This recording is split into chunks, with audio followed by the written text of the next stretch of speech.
Vamos a comenzar entonces con la asignatura de seguridad en el laboratorio y vamos a ver un tema de generalidades donde vamos a tratar sobre el manual de seguridad que debería existir en cada laboratorio de microbiología clínica, así como todos los aspectos administrativos, normas y procedimientos que se deben cumplir en este tipo de laboratorio. Para comenzar vamos a hacer algunas definiciones. Tenemos en primer lugar la definición de seguridad. No es más que el conjunto de medidas destinadas a minimizar, suprimir o controlar los riesgos o peligros que pueden suscitarse dentro del ambiente del laboratorio.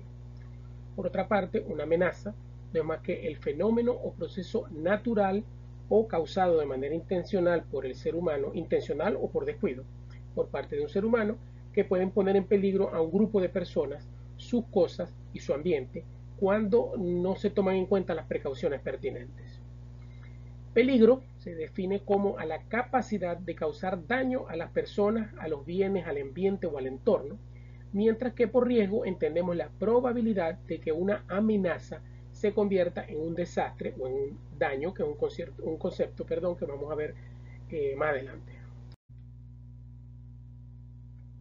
Dentro del laboratorio vamos a estar expuestos a vulnerabilidades o amenazas, ya sea por parte del ambiente, de los reactivos con los que estamos trabajando.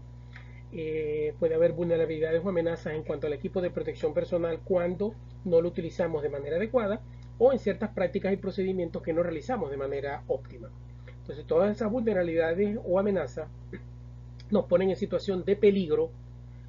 Ante esas situaciones de peligro, voy a estar expuesto a esa amenaza y todo esto está dentro de un principio de incertidumbre de que pueda o no pueda ocurrir un accidente o un daño dentro del laboratorio.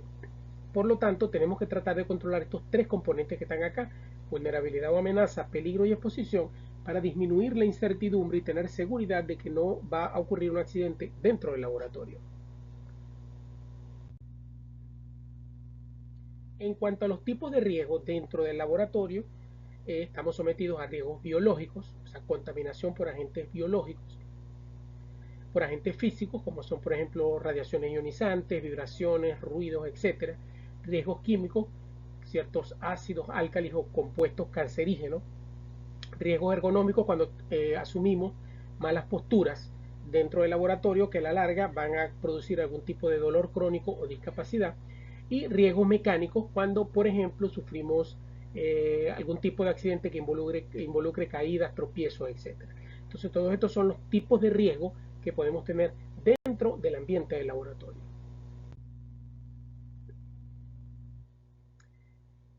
Dentro de los aspectos administrativos, lo que es la gerencia del laboratorio, lo que se busca es disminuir el riesgo y evitar accidentes. Por lo tanto, desde el punto de vista administrativo hay que tomar diferentes acciones que permitan entonces minimizar el riesgo y la ocurrencia de accidentes. Un aspecto administrativo muy importante es las normas y los procedimientos, donde deben existir normas escritas. Todo este material debe ser escrito sobre lo que es salud y seguridad del personal. Debe haber programas de reconocimiento médico, o sea, con chequear, por ejemplo, en un laboratorio donde se trabaje con hepatitis B, se debería chequear periódicamente al personal para ver si adquirió o no adquirió la enfermedad, o si tiene la enfermedad, de qué manera puede afectar su estado de salud. Y deben existir también programas integrales de bioseguridad que se basan en la educación continua del personal, el establecimiento de todas las normas y procedimientos de trabajo dentro del laboratorio, vigilancia sanitaria, que no es más que chequear recurrentemente al personal, y asignación de recursos para el funcionamiento de estos programas de seguridad. Este es un aspecto muy importante. En cuanto a las normas generales, primero hay que conocer los agentes, sustancias y productos con los que se trabaja en el laboratorio. En base a ellos es que se van a desarrollar los planes de seguridad. Se debe conocer la metodología de trabajo. O sea, se utiliza o se generan, por ejemplo, aerosoles. No se generan aerosoles, se generan altas temperaturas durante los procesos de laboratorio. Entonces, conociendo estas metodologías de trabajo, se sabe cuáles son los riesgos a los que está expuesto el trabajador. Se deben conocer las medidas a tomar en caso de una emergencia.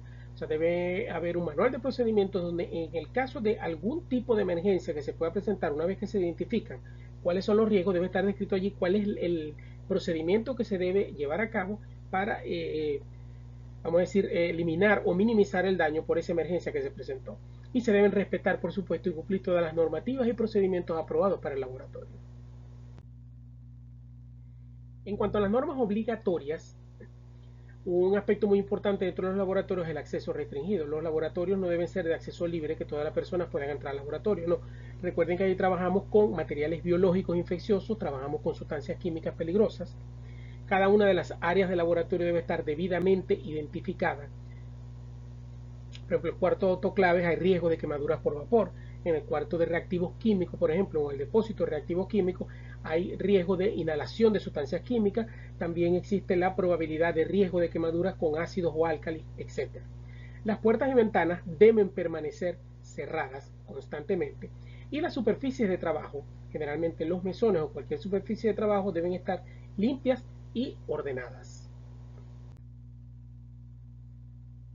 El laboratorio, como regla general, tiene que estar limpio y ordenado, toda la planta física del laboratorio. El transporte de las muestras dentro y entre laboratorios debe realizarse respetando los protocolos de transporte de muestras. Se debe utilizar ropa protectora, evitar el contacto de la piel con material potencialmente infeccioso y se debe hacer una buena técnica de lavado de manos para minimizar el riesgo de contraer enfermedades o ser sometido a un accidente laboral. Dentro de las normas obligatorias que se deben llevar a cabo para minimizar el riesgo de adquirir una enfermedad ocupacional, tenemos en primer lugar la autoinoculación. Tenemos que evitar trabajar o aplicar técnicas o procedimientos que nos ayuden. Por ejemplo, tenemos que tener mucho cuidado cuando trabajemos con agujas y objetos punzocortantes para minimizar entonces el riesgo de una cortadura o inocularnos con una aguja nosotros mismos por un accidente laboral. Tenemos que tener cuidado con lo que son los derrames y los accidentes. En el área de tuberculosis hay que utilizar protección respiratoria, porque es el mecanismo de transmisión para este microorganismo. En cuanto al pipeteo, no se debe pipetear con la boca, hay que utilizar cualquier tipo de dispositivo de pipeteo. Fíjense que el pipetear con la boca, en ocasiones, permite que la persona adquiera una infección por autoinoculación. ¿Por qué? Porque utilizando una técnica estoy autoinoculándome los microorganismos y voy a sufrir una enfermedad. En cuanto al material de escritorio y los libros, debe ser exclusivo del laboratorio. O sea, ese material no debe salir del laboratorio para otras áreas, vamos a decir, limpias o libres de contaminación, porque puede haber contaminación cruzada. Se debe trabajar siempre con el cabello recogido, debido a que estamos utilizando generalmente en los laboratorios de microbiología, especialmente en bacteriología y micología, se utiliza principalmente mecheros de Bunsen para esterilizar material. Para evitar accidentes o quemaduras, debemos trabajar con el cabello recogido. Está prohibido dentro de cualquier laboratorio comer, fumar, beber, masticar chicle, etc. Hay que lavarse frecuentemente las manos y hay que proteger las heridas o cortes que se tengan en la mano, ya que son una puerta de entrada que facilita la entrada de cualquier agente y sufrir un accidente laboral. En cuanto a los procedimientos de laboratorio, es indispensable que cada laboratorio cuente con un manual de procedimientos operativos, o sea, un manual donde estén descritas todas y cada una de las técnicas que se aplican en el laboratorio. En nuestro país tenemos un problema y es que carecemos de esos manuales de procedimientos operativos. Estos manuales tienen la ventaja de que nos describen toda la metodología y unifican la metodología de trabajo, ya que permiten que todos y cada uno de las personas que elaboren el procedimiento lo haga exactamente de la misma manera, minimizando de este modo entonces que, por ejemplo, las personas con más experiencia obtengan mejores resultados que las personas que tienen menos experiencia. Entonces, una carencia de nuestros laboratorios son estos manuales de procedimientos operativos. Dentro de los aspectos administrativos de la gestión de seguridad dentro del laboratorio, debemos tomar en cuenta estos aspectos. El personal debe tener reconocimientos médicos que permitan determinar qué tipo de patología tuvo o qué factores de riesgo tiene presentes ese personal o esa persona para, vamos a decir, si va a tener un mayor o menor riesgo dentro del laboratorio. Por eso se debe examinar la historia clínica y ocupacional de ese paciente. Se deben realizar exámenes físicos previos que permitan determinar al ocurrir una enfermedad en ese personal si fue o no adquirida dentro del ambiente de trabajo. se deben hacer pruebas fundamentadas dependiendo del tipo de trabajo que vaya a desempeñar esa persona. Por ejemplo, una persona que va a trabajar en un laboratorio que maneja el agente biológico X, se debe saber si esa persona padeció o no ya esa enfermedad antes de comenzar a trabajar en el laboratorio. Eso con el fin de salvaguardar la parte administrativa del laboratorio en el caso de futuras demandas donde se diga que la persona adquirió o no la enfermedad dentro del laboratorio. Y se debe llevar a cabo también un plan de seguimiento y reconocimiento médico de ese personal a lo largo de su trabajo dentro de la institución. Es la parte que se encarga la medicina ocupacional y la epidemiología ocupacional, donde básicamente a los trabajadores se les hacen los exámenes preempleo, se les hace un reconocimiento médico cada 6 meses o cada 4 meses o una vez al año, dependiendo del tipo de empleo. Y por ejemplo, una persona que trabaja en una industria petroquímica, se le determinan ciertos productos como son bencenos, alcaloides, etcétera, dentro de la sangre, por ejemplo, en una prueba diagnóstica que se le hacen a ellos, que no aplico en una población general que no esté expuesta a factores de riesgo.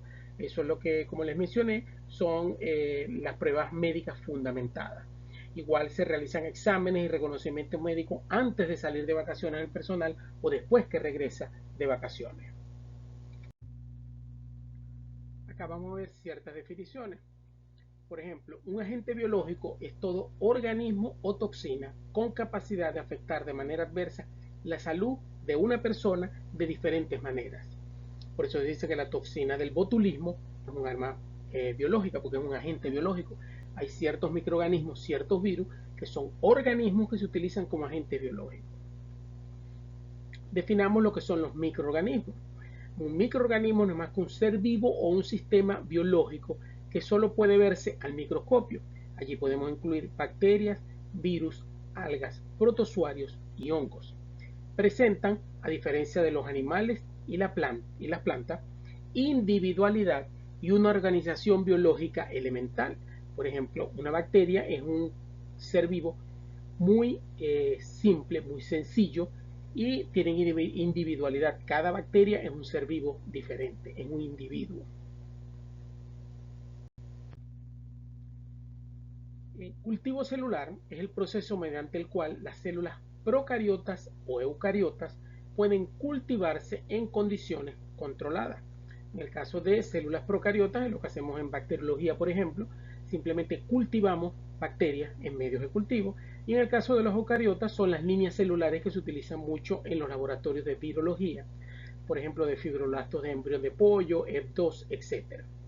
En la práctica, o sea, cotidianamente, el término se utiliza normalmente para referirse al cultivo de células aisladas de eucariotas pluricelulares, especialmente células animales como las líneas celulares que les mencioné anteriormente.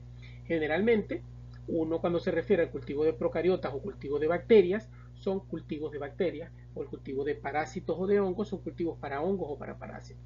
Y básicamente el término de cultivo celular se aplica únicamente cuando nos referimos al cultivo de células eucariotas para el laboratorio de virología en monocapas celulares.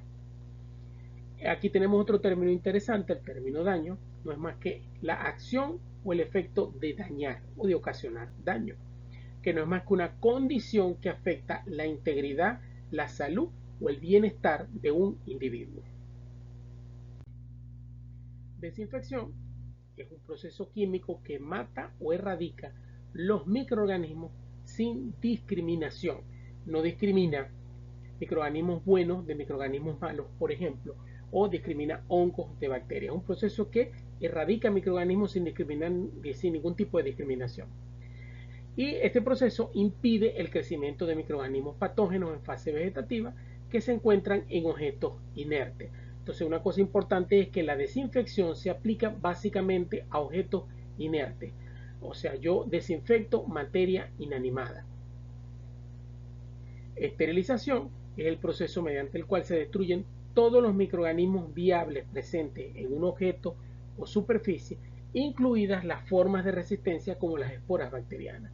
Como pueden ver también, es un concepto que se aplica únicamente a materia inanimada, a objetos.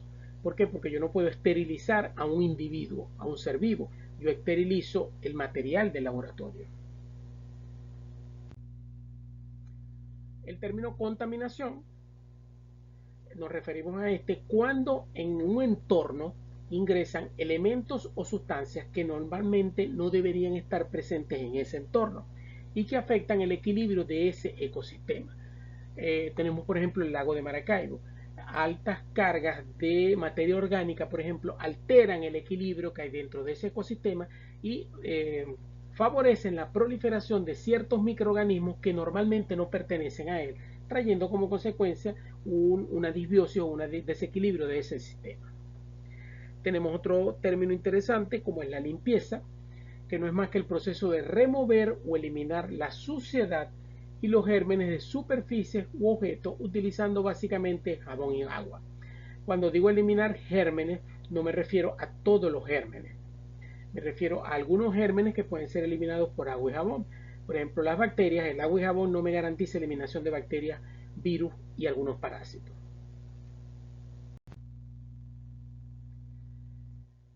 Dentro de seguridad se utiliza un término que es el término contención.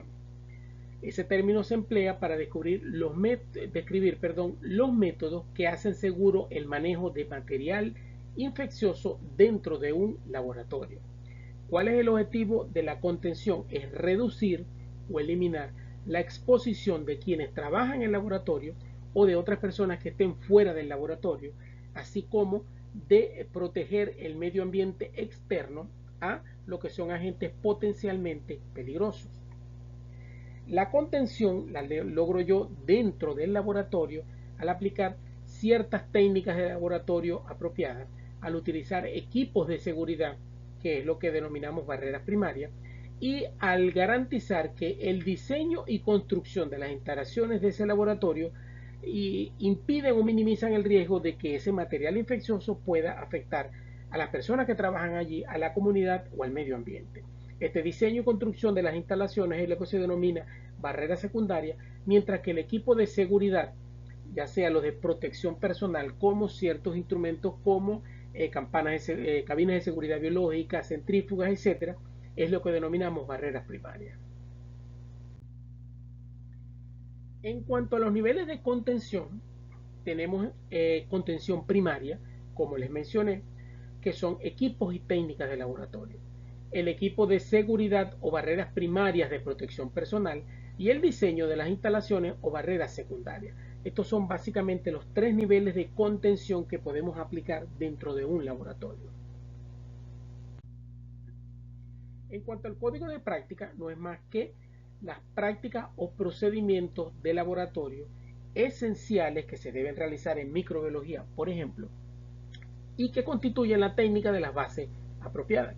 En muchos laboratorios y programas nacionales, ese código puede utilizarse para elaborar una guía escrita de prácticas y procedimientos para el trabajo de laboratorios en condiciones de seguridad.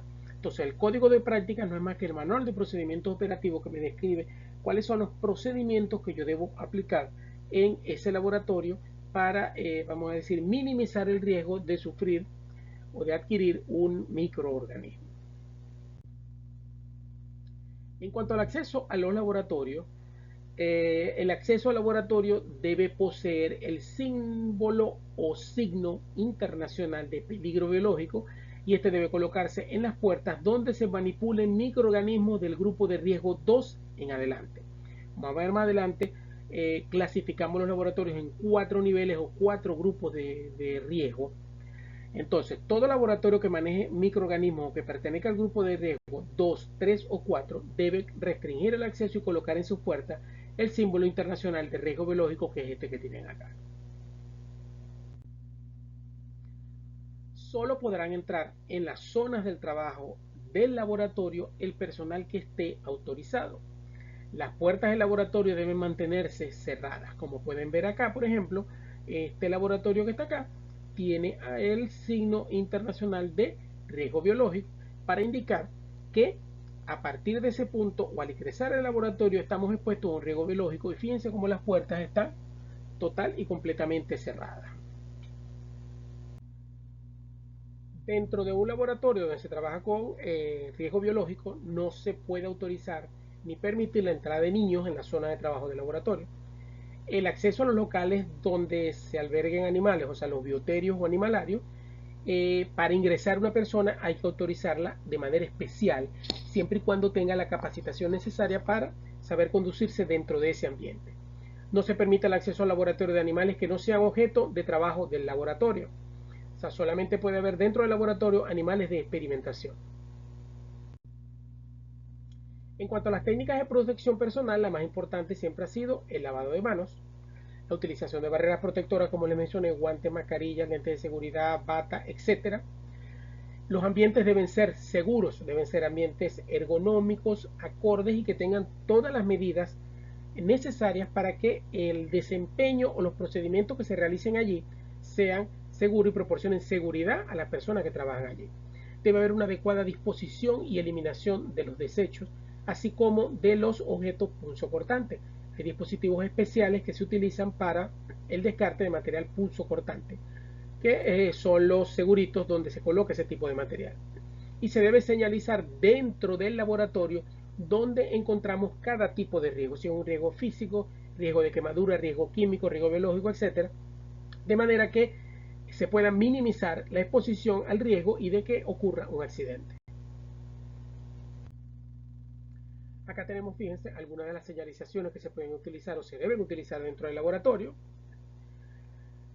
Las deben haber visto, las deben conocer y son señalizaciones que nos permiten conocer más o menos el tipo de riesgo. Deberíamos tener dentro del laboratorio todo este tipo de señales identificando todos los posibles riesgos dentro de cada área de trabajo del laboratorio. Acá tenemos otras señales, en este caso son señales para prevención de accidentes que podemos utilizar también dentro del laboratorio. En cuanto a los procedimientos o técnicas que se utilizan dentro del laboratorio, como ya les mencioné, está prohibido estrictamente pipetear con la boca. Existen diferentes dispositivos para evitar el uso de la boca para la medición de sustancias. No se colocará ningún material en la boca ni se pasará la lengua por las etiquetas. Todos los procedimientos técnicos se practicarán de manera que permitan reducir al mínimo la formación de aerosoles, sobre todo en el caso de transmisión de microorganismos cuya vía de transmisión, valga la redundancia, se da por vía aérea. Se limitará el uso de jeringas y agujas hipodérmicas. Las mismas no se deben utilizar como sustitutos de dispositivos de pipeteo ni con ningún fin que sea distinto a la aplicación de inyecciones por vía parenteral o la aspiración de líquidos a partir de animales de laboratorio. O sea, se debe minimizar lo más posible el uso de jeringas, agujas o material punzocortante dentro del laboratorio. A veces utilizamos las jeringas para medir líquidos en lugar de pipetear líquidos, porque nos parece que es más sencillo. Es más sencillo, pero nos exponemos a un mayor riesgo de adquirir una infección. Todos los derrames, accidentes o exposiciones reales o potenciales de material infeccioso que ocurran dentro del laboratorio deben ser notificadas al supervisor del laboratorio y este debe llevar un registro escrito de todos los accidentes e incidentes que ocurren dentro del laboratorio. Eso forma parte de la normativa para seguridad dentro del laboratorio. Se debe elaborar y seguir un procedimiento escrito para la limpieza de todos los derrames. Dentro del manual de procedimientos operativos del laboratorio debe estar descrita en la sección de procedimientos de limpieza de derrame para cada tipo de accidente qué es lo que se debe hacer y tener a mano y al personal entrenado con todas las medidas de contención. Por ejemplo, en el caso de derrame de un ácido, qué es lo que se debe hacer y qué productos se deben utilizar para contener ese derrame de manera segura. Los líquidos que estén contaminados, por ejemplo, líquidos biológicos que estén contaminados, deberán descontaminarse ya sea por medio químico o físico. Generalmente en el laboratorio podemos utilizar soluciones de hipoclorito dentro de un envase, con eso neutraliza de manera química, o puede utilizar, por ejemplo, calor húmedo a través del autoclave, que es un método de control físico, o como hago con el asa bacteriológica, la caliento a la llama directa, es un método físico de descontaminación. Todo eso se debe hacer antes de eliminarlo por el colector de saneamiento o por el desagüe. En ocasiones, dependiendo del tipo de productos químicos que se manejan allá o del tipo de microorganismo, es necesario un sistema de tratamiento de aguas efluentes según la evaluación de riesgo que se haga dependiendo del agente, como les mencioné, con el que se está trabajando. Por lo general, los laboratorios tipo 4 que trabajan con microorganismos de alto riesgo necesitan un sistema de tratamiento de todos los efluentes que salen del laboratorio. Generalmente todas las aguas que salen del laboratorio, las aguas negras, etcétera, todo ese material, todo ese desecho se esteriliza antes de pasar a las cloacas de la ciudad. Los documentos escritos que hayan de salir del laboratorio se protegerán de la contaminación mientras se encuentren en este. Por lo general, si yo tengo un bloc de notas o un cuaderno dentro de un laboratorio, no debe salir del laboratorio. Si yo pretendo sacar eso del laboratorio, yo debo protegerlo en todo momento de la contaminación mientras esté en el laboratorio. En cuanto a las zonas de trabajo, el laboratorio, como les mencioné, tiene que estar ordenado, limpio y libre de materiales no relacionados con el trabajo. Las superficies de trabajo se van a descontaminar después de todo derrame de material potencialmente peligroso y al final de cada jornada de trabajo. Uno debe tratar de limpiar o desinfectar el mesón todos los días cuando termina. Todos los materiales, muestras y cultivos contaminados deberán ser descontaminados antes de eliminarlos o de limpiarlos para volver a utilizarlos. Es lo que generalmente uno hace. Todas las placas y tubos que salen del laboratorio antes de descartarlos o lavarlos nuevamente pasan por el autoclave para descontaminarlos. El embalaje y transporte de material deberá seguir la reglamentación nacional o internacional aplicable. Más adelante vamos a ver todos los detalles de lo que es embalaje y transporte de muestras biológicas, pero les puedo decir que dependiendo de hacia dónde vayamos a enviar ese material, se debe cumplir una normativa. No es lo mismo enviar un material para Caracas, donde yo simplemente cumplo una normativa nacional, a enviarlo, por ejemplo, a otro país donde tengo que cumplir las regulaciones de un organismo internacional como es la IATA, la Organización Internacional de Transporte Aéreo, por ejemplo. Generalmente se envía por avión. Ellos tienen una sección para material biológico con todo lo que se debe cumplir para poder hacer el transporte. Las ventanas que tiene el laboratorio y que pueden abrirse tienen que estar equipadas con rejillas que impidan el paso de artrópodos.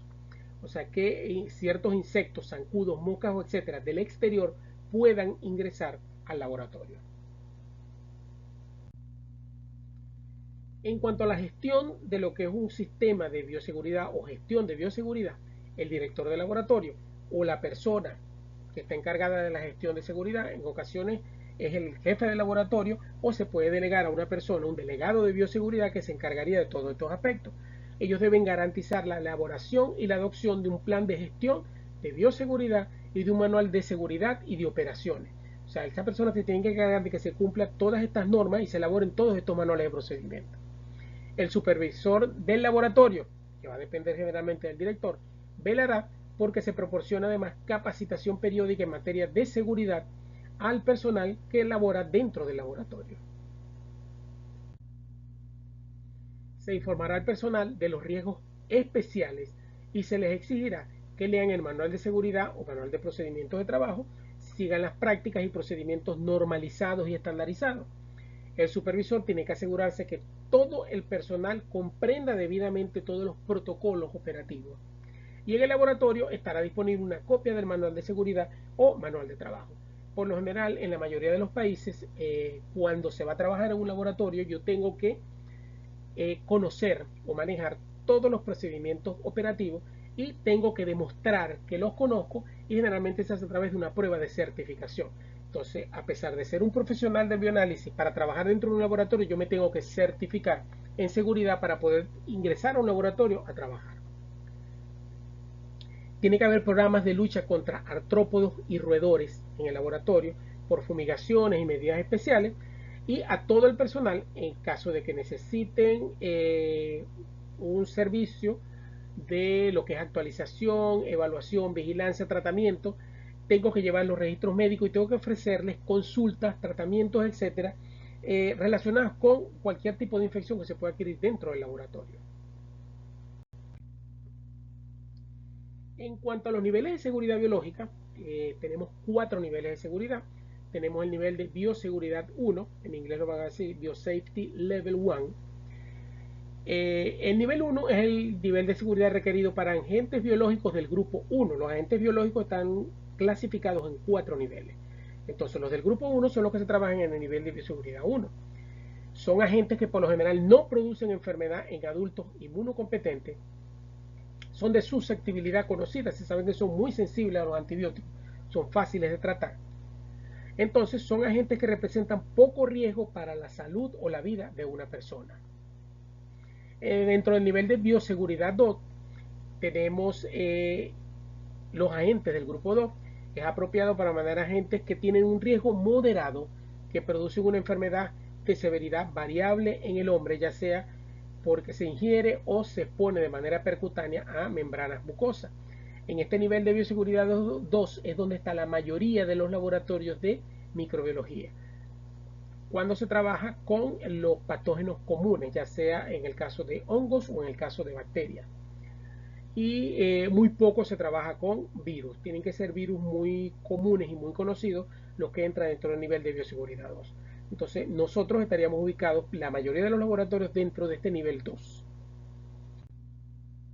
Dentro del nivel de bioseguridad 3 se requiere para agentes biológicos del grupo 3.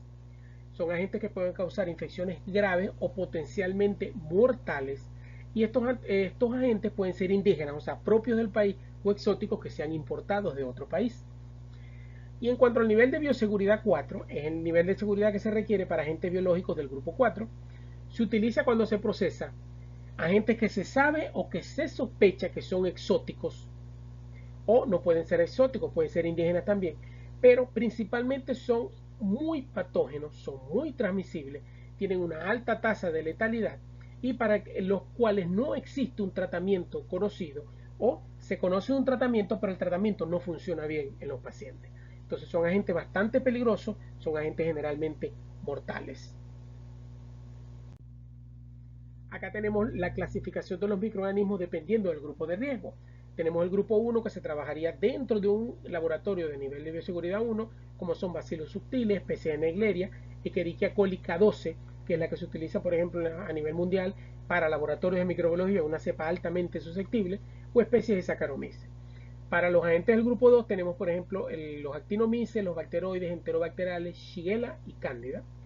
Agentes del grupo 3 tenemos Mycobacterium tuberculosis y bovis, Histoplasma capsulatum, Neisseria meningitidis, Coccidioides immitis y Clamidia trachomatis. Y para agentes del grupo 4 tenemos, por ejemplo, el virus de ébola, el virus de la fiebre de Lassa o el virus de machupo. Fíjense que son agentes, el ébola es un agente mortal, prácticamente tiene una tasa de letalidad del 90%, produce un cuadro que en 48-72 horas es capaz de matar a un paciente. Y no existen opciones de tratamiento y es altamente transmisible. Por eso se tratan dentro de este grupo 4. Entonces los laboratorios los vamos a clasificar, como ya les mencioné, nivel 1, nivel 2, nivel 3 o nivel 4. La designación del nivel de bioseguridad se basa ¿qué? En la combinación de características de diseño. No es lo mismo el diseño, la construcción de un laboratorio tipo 4 que un laboratorio tipo 1. ¿Cuáles son las medidas de contención que se utilizan? Equipo, prácticas y procedimientos operativos para trabajar con los diferentes agentes pertenecientes a los diferentes grupos de riesgo. En cuanto a los códigos de práctica, como les mencioné, los equipos de protección personal van a depender del tipo de laboratorio. En nivel tipo 1 yo puedo utilizar una bata de laboratorio, mientras que en tipo 4 utilizo un traje con suministro de oxígeno independiente. Los procedimientos y los materiales que se utilizan dentro del laboratorio también van a ser diferentes dependiendo del tipo de nivel de seguridad. El nivel de seguridad en tipo 4 se utiliza material totalmente desechable, mientras que en tipo 1 y tipo 2 puede utilizar material de vidrio reutilizable. La zona de trabajo dentro del laboratorio, fíjense, esto es un laboratorio básico de nivel 1, nivel 2. Los laboratorios de nivel 3 y nivel 4 son laboratorios totalmente cerrados con presión negativa de aire para que el aire entre constantemente, y generalmente necesito de equipamiento una cabina de seguridad biológica. El acceso es restringido a la mayoría de los laboratorios, pero no son las mismas restricciones para tipo 3 y tipo 4 que para los tipo 1 o tipo 2. Y en cuanto a la gestión de seguridad, desde el punto de vista administrativo, también es totalmente diferente dependiendo del nivel de seguridad con el que estemos trabajando. En cuanto al diseño de las instalaciones, que el nivel tipo 3 y tipo 4 se trabaja mucho en lo que es la inhibición o impedir la formación de aerosoles, que generalmente son altamente contaminantes y pueden a través del aire infectar al personal. El trabajo con grandes cantidades o altas concentraciones de microorganismos no se recomienda en niveles 3 y niveles 4. Generalmente se trabajan con microorganismos diluidos en solución para evitar o minimizar el efecto inóculo de la contaminación. El exceso del personal o de material en un laboratorio tipo 3 o tipo 4, generalmente máximo son 2-3 personas que pueden estar dentro del laboratorio de manera simultánea. Se debe controlar también la infectación por roedores y artrópodos, la entrada de personas no autorizadas. Por ejemplo, en un nivel tipo 4, solamente pueden ingresar al laboratorio las personas que estén certificadas para manejar los microorganismos con los que se trabaja allá y que conozcan todas las técnicas y procedimientos que se utilizarán dentro del laboratorio. En cuanto al circuito de trabajo, la utilización de muestras y reactivos concretos va a depender también del nivel de seguridad del laboratorio y del microorganismo con el que se trabaje. En cuanto a las características de diseño, tenemos en primer lugar el espacio físico del laboratorio. El diseño de un laboratorio tipo 3 y tipo 4 es totalmente diferente al que conocemos rutinariamente, que es el tipo 2. Hay diferentes áreas separadas por las cuales uno tiene que pasar primero por una área, llegar al área de trabajo y cuando va a salir tiene que cumplir un protocolo en otras áreas diferentes del laboratorio.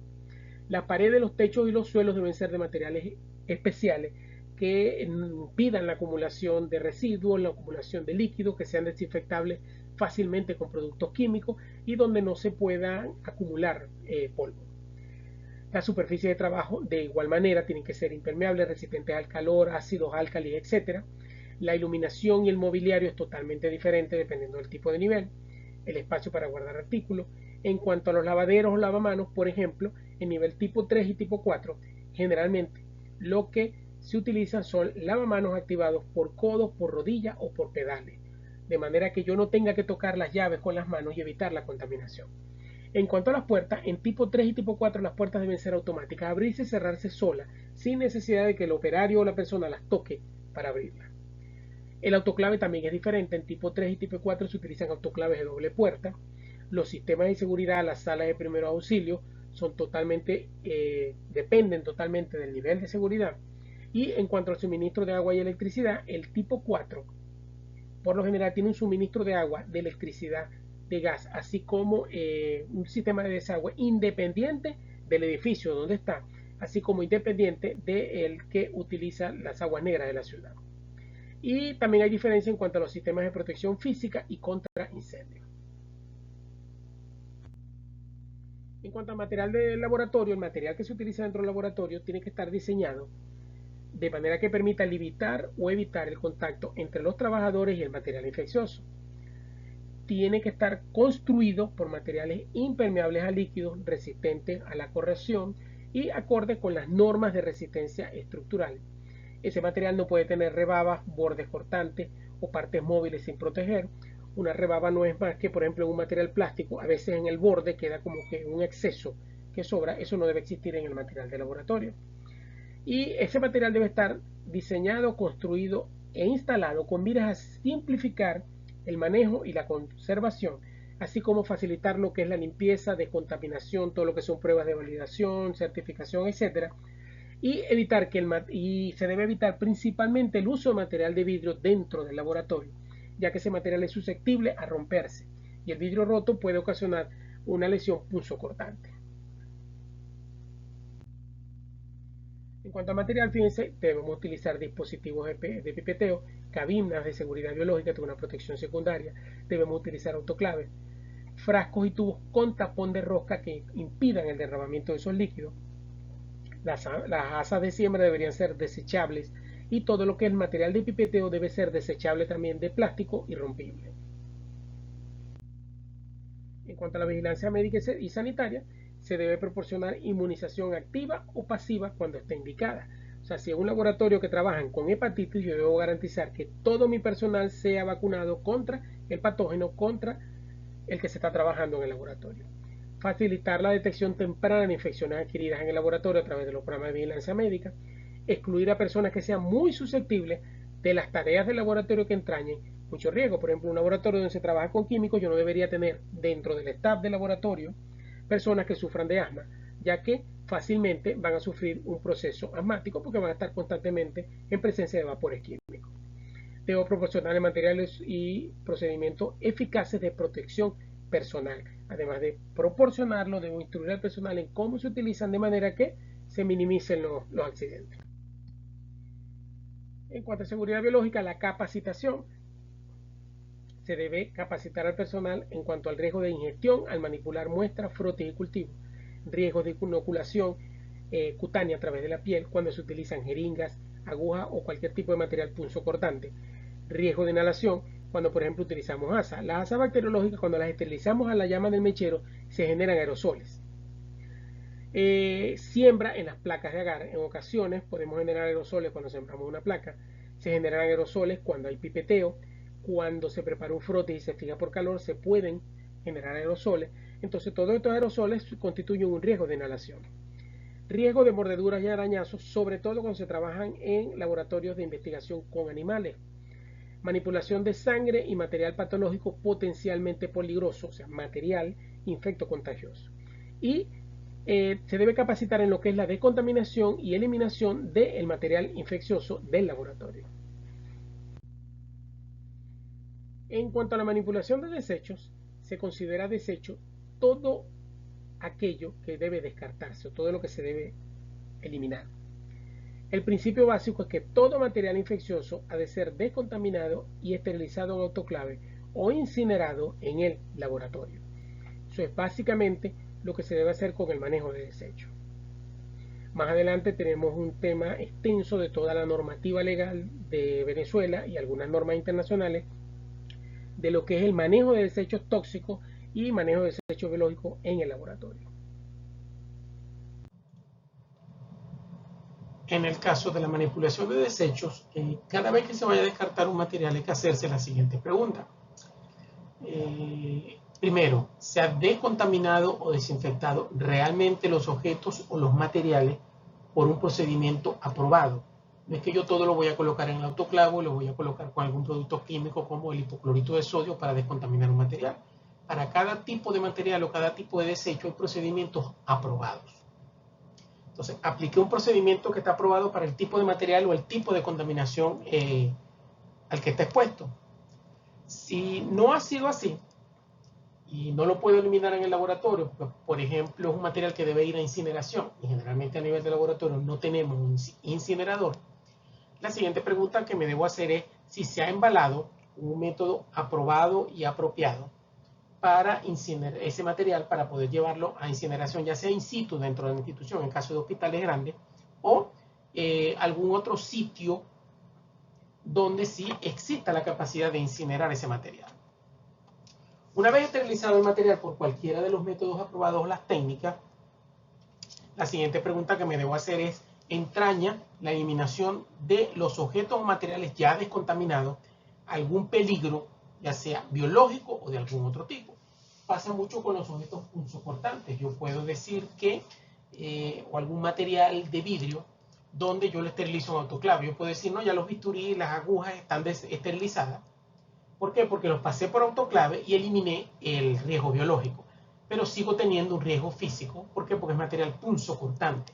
Por eso que ese material, básicamente, el único procedimiento aprobado es la eliminación total mediante incineración. Entonces, una vez que yo elimino el riesgo biológico de ese material, debo hacerme la pregunta de si ese material representa algún otro tipo de riesgo no biológico para la persona que manipule ese material.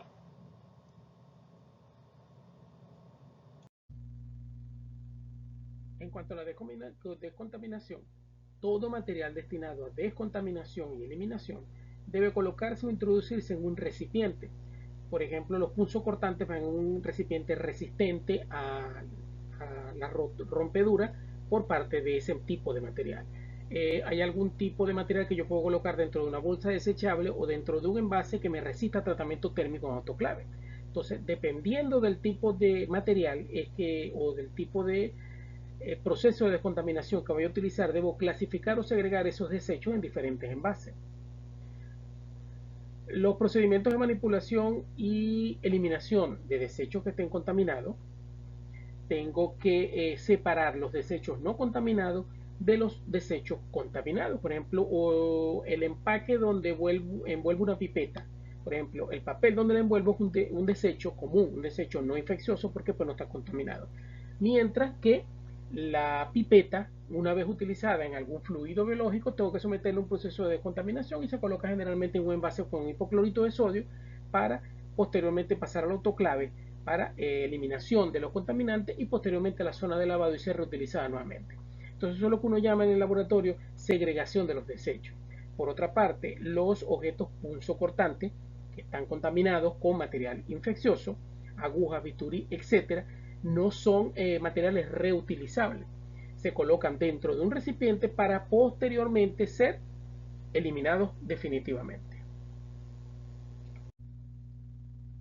Entonces, en cuanto a la eliminación de material o desechos contaminados dentro del laboratorio, yo debo apartar, separar, colocarlo aparte lo que es el material contaminado que está destinado a tratamiento en autoclave para que después pueda lavarse y volverse a utilizar dentro del laboratorio. Sucede, por ejemplo, con lo que son los tubos de vidrio, placas de Petri, las puntas de las pipetas. O sea, es material que yo coloco o separo en un envase o un recipiente que va a permitir posteriormente esterilizarse en el autoclave, lavarse para esterilizarse nuevamente y utilizarse en el laboratorio. También tengo material que está contaminado biológicamente que debe ser sometido a tratamiento en autoclave para su eliminación. Sucede, por ejemplo, con las placas de Petri desechables de plástico. Esas placas de Petri están contaminadas, yo tengo que autoclavarlas para eliminar la contaminación biológica para después eliminarlas o desecharlas. Y por último, tengo el material contaminado que está destinado a la incineración, que como les he mencionado, se refiere principalmente a lo que son agujas, bisturí, etc. En cuanto a la seguridad química, cuando se trabaja con productos químicos, los fabricantes y los proveedores de esas sustancias químicas deben facilitar las hojas informativas con todos los datos de seguridad de ese material o cualquier información sobre el peligro químico que represente ese material. Es lo que se denomina las hojas MSDS. Son las hojas de manejo seguro de sustancias químicas. Esas hojas tienen que estar disponibles en los laboratorios donde se utilizan esas sustancias y deben formar parte del manual de seguridad y del manual de operaciones de ese laboratorio. Entonces yo debo obtener para cada producto químico que utilizo en el laboratorio esa hoja de información o hoja MSDS donde me dice de qué manera debo manipular, cómo debo conservar ese reactivo químico y en caso de entrar en contacto con una persona por cualquiera de las vías, inhalación, ingestión, contacto de piel y mucosa, etcétera, cuáles son las medidas que debo aplicar de primeros auxilios para esa sustancia. En cuanto a las vías de exposición con las sustancias químicas, va a depender del tipo de sustancia. Podemos tener contacto con esas sustancias químicas mediante inhalación, contacto directo a través de la piel, ingestión. Podemos hacerlo también por inoculación, cuando a través de una jeringa, por ejemplo, un material punzocortante, nos inoculamos o autoinoculamos esa sustancia química, o cuando entramos en contacto con esa sustancia química teniendo heridas en la piel, donde vamos a facilitar entonces el ingreso de esa sustancia química. En cuanto al almacenamiento, en el laboratorio solamente debo conservar las cantidades de sustancias químicas que sean necesarios para el uso diario. Son una alícuota, una pequeña cantidad que voy a utilizar todos los días. Las cantidades importantes deben guardarse en locales o edificios destinados especialmente para ese fin. Son unos locales que, como vamos a ver posteriormente, cumplen con ciertas condiciones de temperatura, aireamiento, etc. Las sustancias químicas nunca se deben almacenar por orden alfabético. Recuerden que en química hay una norma básica general, nunca se deben mezclar ácidos y álcalis. Los éteres que se conservan durante mucho tiempo y que en algunos casos tienen, vamos a decir, mucho tiempo depositados, pueden cristalizarse. Esos éteres cristalizados son sumamente inestables y pueden explotar fácilmente. El ácido perclórico, si se deja que, vamos a decir, el ácido perclórico se seque en la madera, en ladrillo o en tejido, puede explotar y provocar un incendio con cualquier impacto. El ácido pícrico y cualquier picrato detonan por la acción del calor y acción de los impactos. Entonces uno debe tener en cuenta, si uno maneja este tipo de sustancias, estas precauciones. En cuanto al riesgo eléctrico, todo equipo eléctrico de laboratorio debe tener una toma con tierra, debe tener las tomas aterradas con, en el caso de que haya un cortocircuito o una sobrecarga, esa sobrecarga pase directamente a la tierra y no al operador. Se deben utilizar preferiblemente enchufes de 3 espigas, donde la central es la tierra. Y debemos asegurarnos que todos los tomacorrientes del laboratorio estén conectados a tierra. En cuanto a radiaciones ionizantes, hay que reducir al mínimo el tiempo de exposición a ese tipo de radiación. Hay que aumentar al máximo la distancia entre la persona y la fuente de radiación. Hay que protegerse de la fuente de radiación. Por ejemplo, los rayos X son radiaciones ionizantes.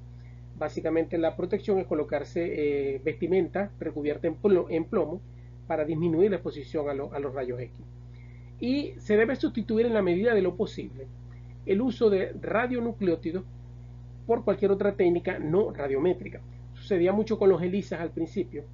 Los ELISAs era la técnica que se llamaba RIA, o sea, radioinmunoanálisis. Básicamente era el mismo principio, reacciones antígenos-anticuerpos, pero para medir o detectar la señal se utilizaban isótopos radioactivos y se utilizaba un contador Geiger para medir las cuentas o la radiación emitida por esos compuestos radioactivos. Por lo tanto, la concentración era directamente proporcional a la concentración del isótopo radioactivo. Estas fueron las técnicas que se utilizaban al principio. Había muchos problemas de contaminación, no eran técnicas fáciles de realizar en el laboratorio, y uno de los principales problemas de esta técnica era qué se hacía con los desechos radioactivos generados en el laboratorio, que tienen una disposición y un manejo totalmente diferente al otro tipo de desecho. A medida que evoluciona la ciencia, nace el ELISA, y el ELISA, en lugar de utilizar isótopos radioactivos, se utilizan técnicas colorimétricas que se basan en las que conocemos actualmente, donde se coloca un sustrato que se metaboliza por una enzima, un método enzimático, y produce un color que es proporcional a la concentración del analito que se realiza en la prueba. De esa manera se sustituyeron los isótopos radioactivos por métodos colorimétricos, se han sustituido también por métodos de quimioluminiscencia, etc., para disminuir el uso de isótopos radioactivos. En cuanto al riesgo de incendio, todo lo que es el equipamiento de lucha contra incendios debe colocarse cerca de las puertas de la sala y en puntos estratégicos en los pasillos y vestíbulos. Ese equipo debe comprender las mangueras de incendio, cubos de agua o de arena. Recuerden que no todos los incendios se pueden apagar con agua, algunos es preferible apagarlos con arena, y los extintores en ciertas zonas del laboratorio. Por eso es que el personal del laboratorio debe recibir una capacitación en cuanto a manejo de incendios, dependiendo de las sustancias químicas que se manejen en el laboratorio, y conocer cuál es la mejor medida que se debe utilizar para apagar un incendio determinado por una sustancia química determinada. En el caso del fuego, la extinción se lleva a cabo mediante extintores de CO2 generalmente. Si se trata de líquidos que van a arder en una superficie, se procura más bien la sofocación sin el uso del extintor, dado que la salida de CO2 a alta presión puede producir salpicaduras de ese líquido incendiado y hacer que se incendie en otras zonas del laboratorio. Bueno, muchas gracias.